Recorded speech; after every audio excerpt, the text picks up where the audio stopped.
right, YouTube. It's Detroit's HPTV coming to you on this Wednesday morning. Give you some more politics.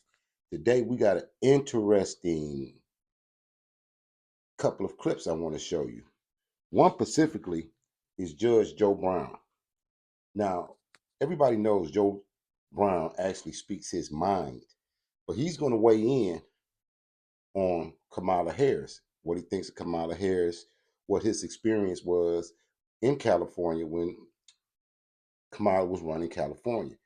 We've been hearing a lot of news about how she, locked up truant mothers and kept people past their release dates for cheap labor.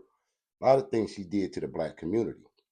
So Judge Brown's going to weigh in on that. Then I'm going to show you the clip where she went to Atlanta for her rally and she brings out Meg Thee Stallion for twerking. And it's weird that they always appeal to black voters with debauchery. Like, get your booty to the polls and uh twerking in front of the Capitol. They appeal to the black community with so much debauchery, it should be disrespectful. So I want you to see this. Do you want a president that's so uncouth and undignified that they don't understand twerking and thought behavior is in bad character? Because I think it comes back to her Indian roots that she thinks that working class voters, parents, would actually be motivated by people twerking and dancing and being half naked. It's just like she did the other video appealing to votes where she was directly targeting the LGBTQ community as her constituents and as her base. So you got to ask, is this a candidacy where the LGBT community and liberal women are attacking men, the working class men, not the elites and the boule who will always have a seat at the table, but the average working class man that's trying to take care of his family? He's not even considered. So, with that being said, I think that her view of the black community is cosplay. She only acts as if she knows us, like hot sauce in her purse and wearing chucks and different things. But I think she's really out of touch with who black Americans are. But with no further ado, I'm going to show you what Joe Brown had to say about her. And it's from his interview with the Art of Dialogue. This is for fair usage under the 1976 Copyright Act, for education and commentary, and the First Amendment. Watch what Joe Brown has to say, and then stick around for this other clip I have to show you. Watch this.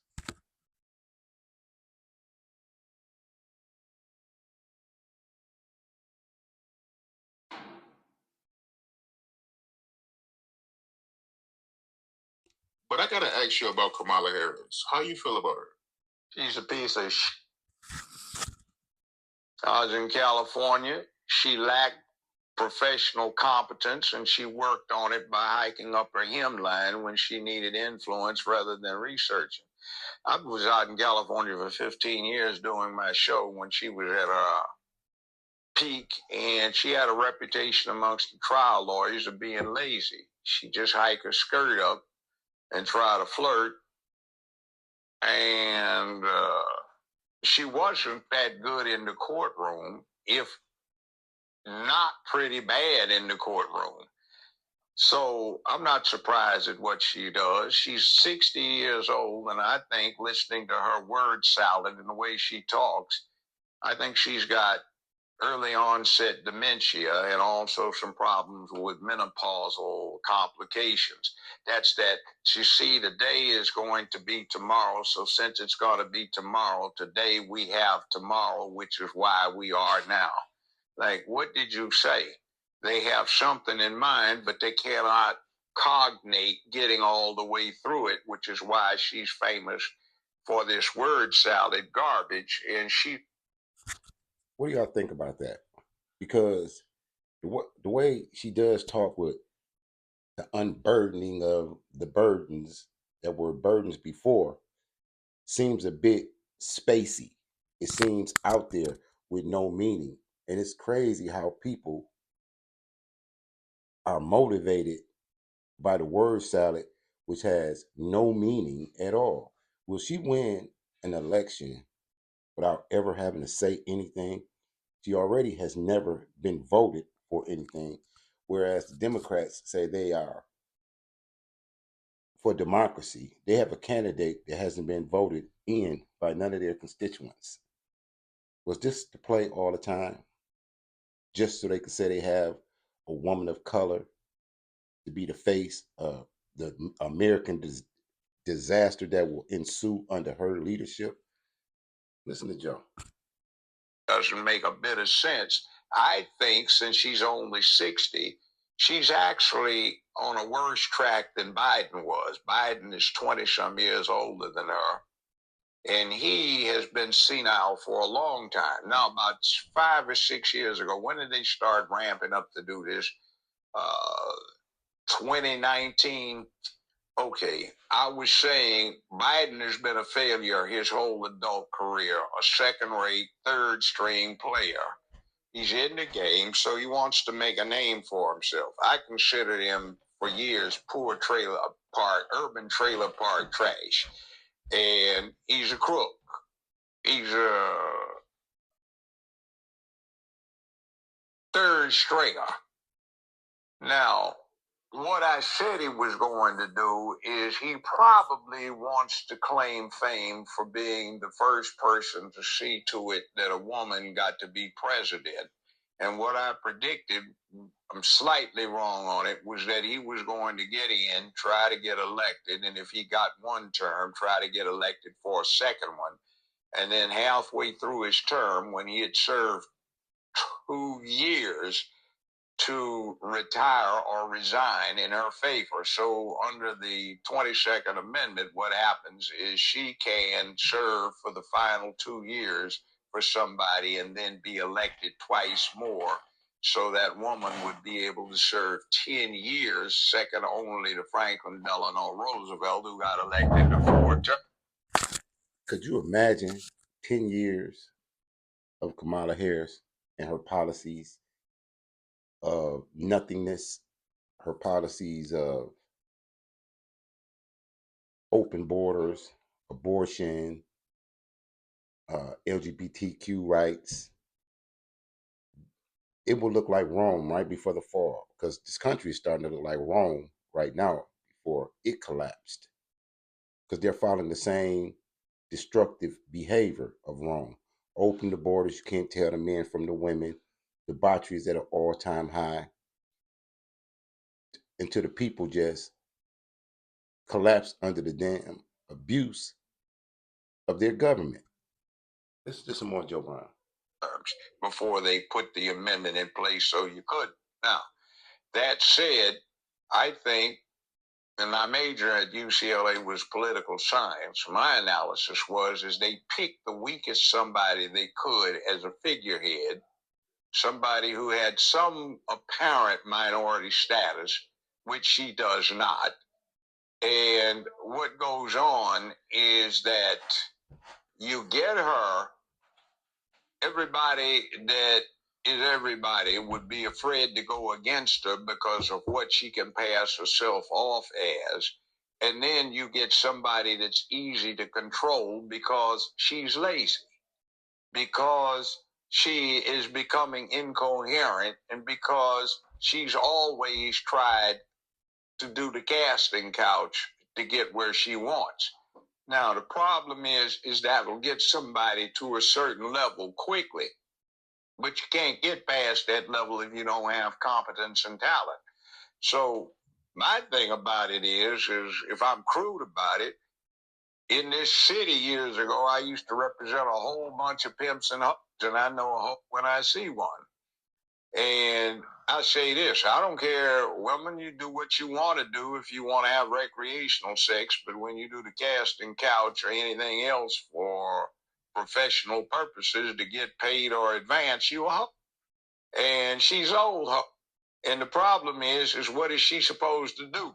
Somebody, one of her sycophant slaves comes up and unwraps her in a carpet naked at Putin's feet, and he says, "Oh yeah, I'm Julius Caesar." He said, "No, I got better stuff here already. Plus, I don't want you anyway, you old woman.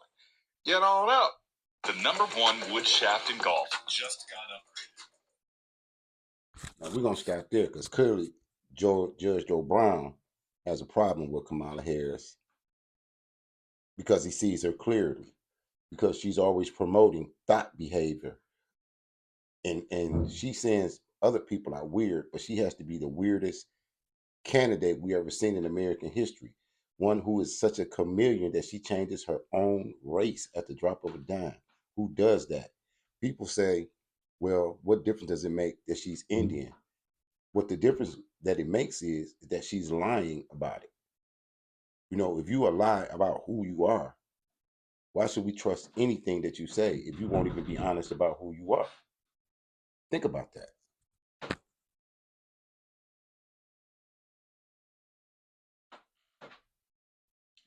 Now I want you to see this other clip. This is from her rally and her Twerk Fest as she appeals and panders to the black community. Check this out. This is very easy.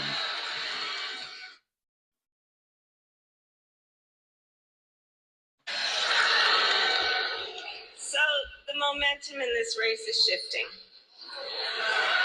And there are signs that Donald Trump is feeling it. You may have noticed. So last week, you may have seen, he pulled out of the debate in September he had previously agreed to.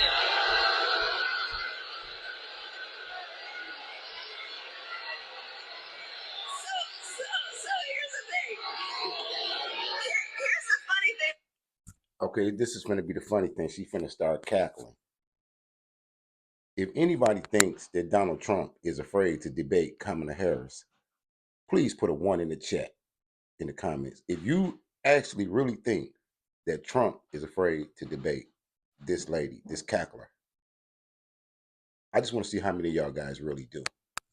About that. Here's the funny thing about that.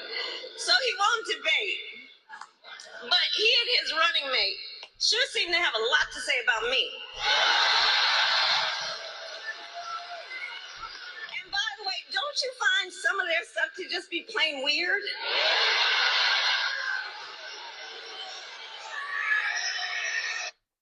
We don't find nothing weirder than your campaign where you sit on the couch with nothing but transgenders and queers to appeal to the American country as if that's all we are. There's nobody else. You didn't have a straight man, or you didn't even have a straight woman in your advertisement. What does that communicate? That, like they say, Obama was the first LGBTQ president, and you want to continue his train of social engineering? That's weird.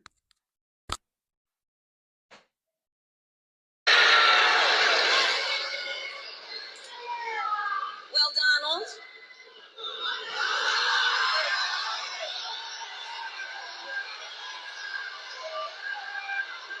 I do hope you'll reconsider to meet me on the debate stage.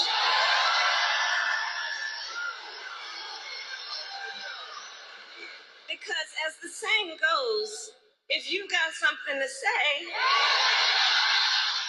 it to my face.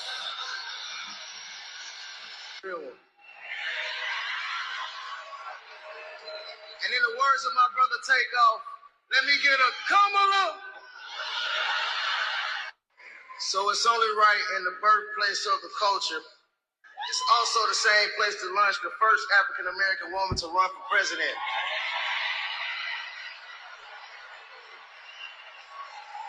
Yeah, we changing the culture again. Are you tired of hiding your smile? Are you tired of worrying about what people think about your teeth? Are you tired of... Meanwhile, I want to pick up on what... They're changing the culture again to what? See, they're playing in your face. They're showing you which direction they want the culture to go in. They've been showing you in every type of way how they've been involving children in the LGBTQ agenda, how they're going into the schools, how she appeals to the Black community through debauchery. They're definitely showing you which way they want the culture to go. Let's do some more. Point where she talks about this is a people power campaign. That's pretty funny. She's not gotten a single vote from a person in 2020 or a single vote for president in 2024, and she was coronated. There wasn't even a primary for her to be elected. So it's like the People's Republic of China. The Communist Party said, this is who we're going to support, and now the people must love her. All right, guys, so we got to talk about what I thought was supposed to be a political rally where I would actually hear some policy from presidential candidate Kamala Harris. However, it seems as if it was actually a rap concert, a twerk show to be more specific, because that is what happened at this rally for Kamala Harris in Atlanta, which, you know, Kamala Harris is there trying to pander for Black votes, and they're pandering in the worst way possible. I believe that if you're Black, you should be offended by how Democrats are trying to earn your vote, okay? Because this is what they think about Black people, right? This is what they think. Yeah, so they have Meg Thee Stallion doing a performance, okay? Now, she is twerking, right? Twerking. Now, again, I'm not entirely sure what policies, okay, what are people actually learning from this? Like, what are people getting out of this? Okay, look at all these awkward white people here that are trying not to look at her butt as she twerks for the crowd. Okay, but this is what is happening at Kamala Harris's rally. Okay, I'm not sure how much voters are learning, considering how she is a coup candidate and people have the right to know. Okay, what does she actually believe? But again, apparently, booty is more important than learning about Kamala Harris's policy positions. Okay, so.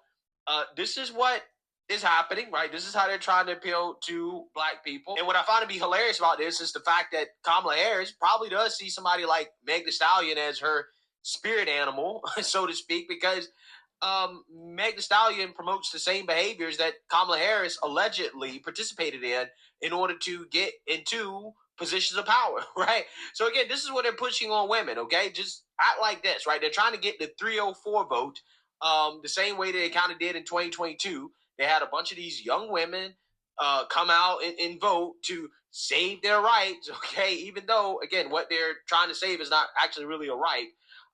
But this is who they're appealing to, right? The 304. I'm just waiting for the mainstream liberal media to get upset about this and how Democrats are essentially degrading women by promoting this type of degeneracy.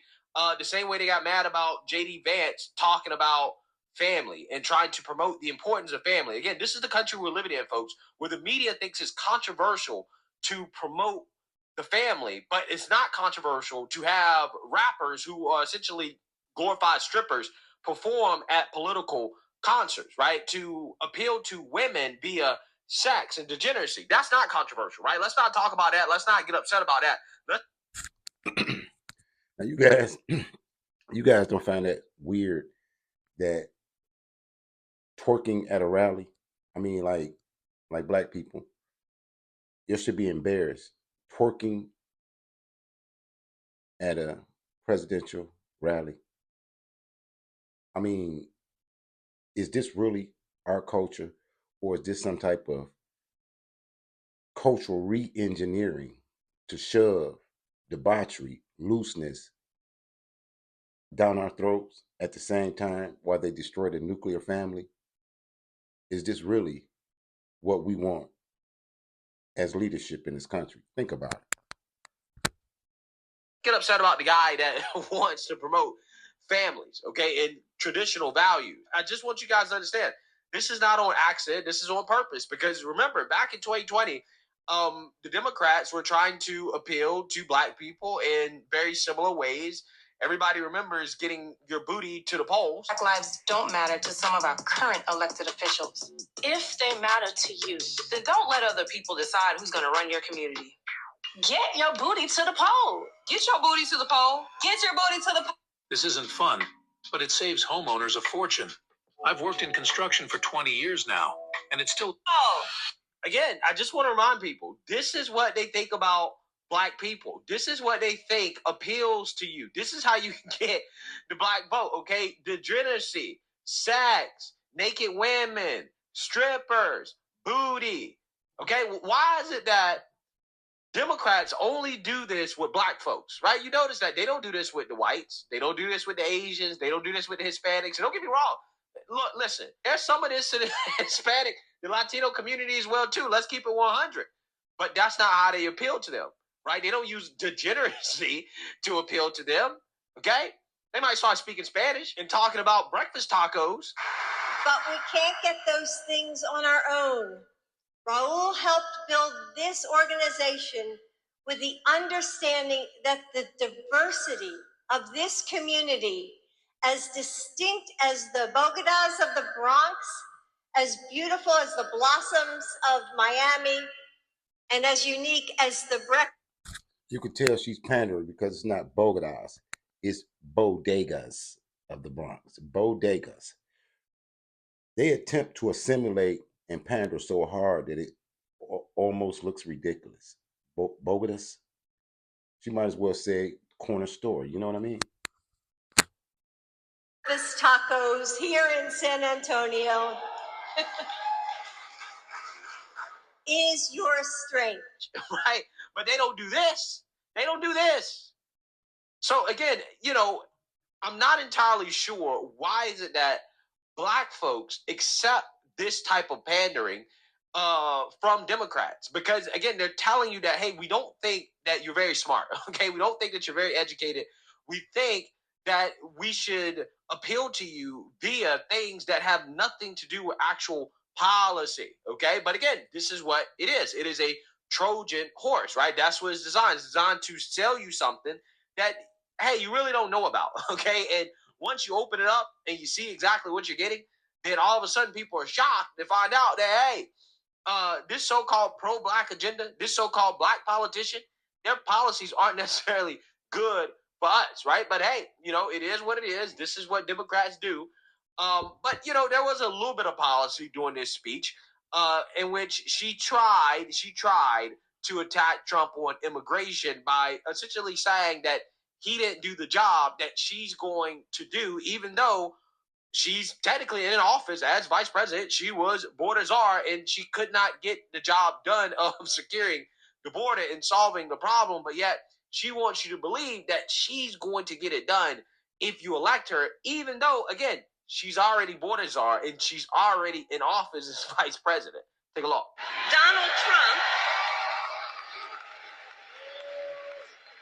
Donald Trump, on the other hand, has been talking a big game about securing our border, but he does not walk the walk. Or as my friend Quavo would say, he does not walk it like he talks it. I have to end on that note when she starts to quote Quavo.